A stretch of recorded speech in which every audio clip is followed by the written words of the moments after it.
Yuunivarsiitiin Harraambee barnoota idileen cinaatti beekumsa waliigalaa faayidaa olaanaa qabu nu hidhachiisaa jira jedhan barattoonni Reediyoon FM Adaamaa Broadcasting Service dubbise. Leenjiin qorqalbii injifataa fi milkaa'ina irratti xiyyeeffate barattoota yuunivarsiitichaaf kennameera. Barattoonni milkaa'ina gama hundaa galmeessuuf dandeettii akka horataniif wiirtuu leenjii laayit wajjin leenjicha qindeessinee jedhan. Pireezidaantii Ittaanaan dhimmoota qorannoo ce'umsa teekinooloojii fi tajaajila hawaasaa Yuunivarsiitii Harraambee Dr. Fattanaa Raggaasa. Leenjiin har'a barattootaaf qopheessine mata dureensaa maayindiseetii fi dijitaal maarkeetii kan jedhu irrattidha. Sababni leenjii kanattis qopheessine immoo mata dureen amma maayindiseet jenne kunii fi dabalatees dijitaal maarkeetingiin ammayyaadha. Keessumaa dargaggootaaf jechuudha.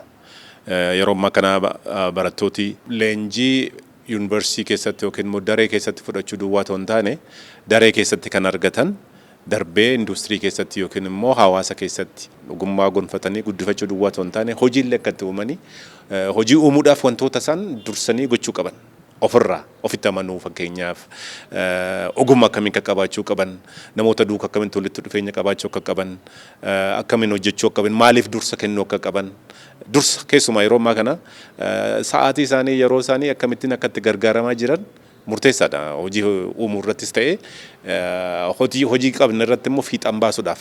Kanaaf jalqabaa yeroo ammaa kana dargaggooti keenya barattooti keenya maaliif xiyyeeffannaa jalqaba maaliif kennuu qabudha. Sool jalqaba xiyyeeffannaa isaan kennuu qabanii wanta dursi kennuu qabaniif barnoota isaaniif. Barnoota harkaa qaban kana akkamittiin fiixa baasnaa akkamittiin qorumsa keessumaa qorumsa yeroo ammaa kana exit exam jedhamee yuunivarsiitiin kennaa jiru ministeerri barnootaa kennaa jiru akkamittiin akka keessa darbuu danda'an dursanii yoo kayyoo mataa isaanii qabaatanidha. Kayyoo mataa isaanii barnoota laayishisee maal qo'achuun qabaa maal hojjechuun qabaa occupational standard yookiin immoo barattoota kanaa fi dursamee ministeerri barnootaa qorumsi kan irratti qophaa'u dursamee kennameeraafi. Hojii gaggeessituun wiirtuu leenjii laayitii fi yuunivarsiitichaatti barattuun digirii lammaffaa Aayidaamaa immoo akka barattuu yuunivarsiitichaatti gaheen irraa eeggamu bahachuuf leenjicha kana qindoominaan kenninee jetti. ዩኒቨርሲቲ ጋር አንደኛ እኔም ተማሪ ነኝ እዚሁ ለትምህርት ቤቴም የራሴ አነስ በረቱ ዩኒቨርሲቲቻቲ ከኑመራ ካውን ሌንጂ ከነ qindoominaan kennuuf murteessine ዩኒቨርሲቲን ሀራምቤ ሰገንታዋን አከሲ ቆጴሱን ባየ ቤከም ከኑማፍስ ገለቴፈቹ በርባል በማዘጋጀት አሉ ከሚባሉ ዩኒቨርሲቲዎች በተሻለ ፐርፎርም እያደረገ ያለ ዩኒቨርሲቲ ነው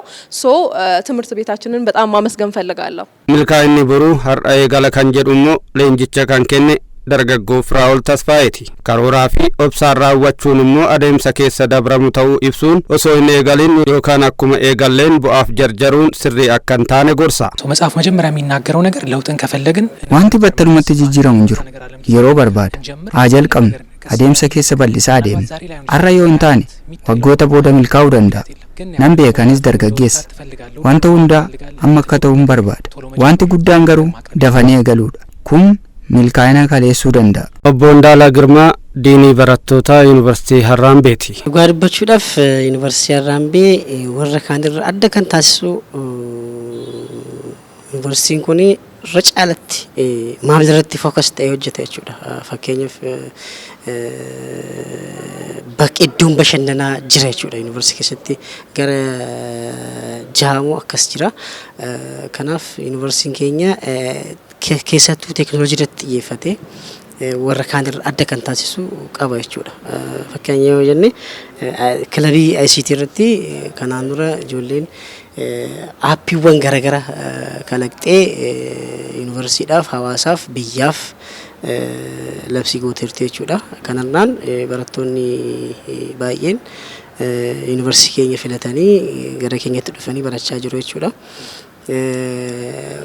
ዋይፋን በረታዳፍ አከበር ባሪት ሞባይል ሳበነቴ ዋይፋይ ኢንተርኔት ጉቱ አርጋችሁ ደንዳያችሁዳ ከናፍ ከነርቲ አባ ቀበኛ ዩኒቨርሲቲቻ አቦ ፈይሳ አራርሳ ጓዱበችሁዳፍ ማምለረት የፈተነ ወጀቱ ዩኒቨርሲቲ ኬኛ ቴክኖሎጂ ረት ካን አከ ስርት ይታጅሩ ቢጂስም ቤካ ዱኛንስም ቤቴ ፈከኘፍ ኦንላይን ዩኒቨርሲቲ ሳጅራችሁዳ ኦንላይን ያከብየቲ ሮጀል ቀባቲፍ ማስተርሲ barnoota online jechuun barnoota maarsarii dhaan jechuudha.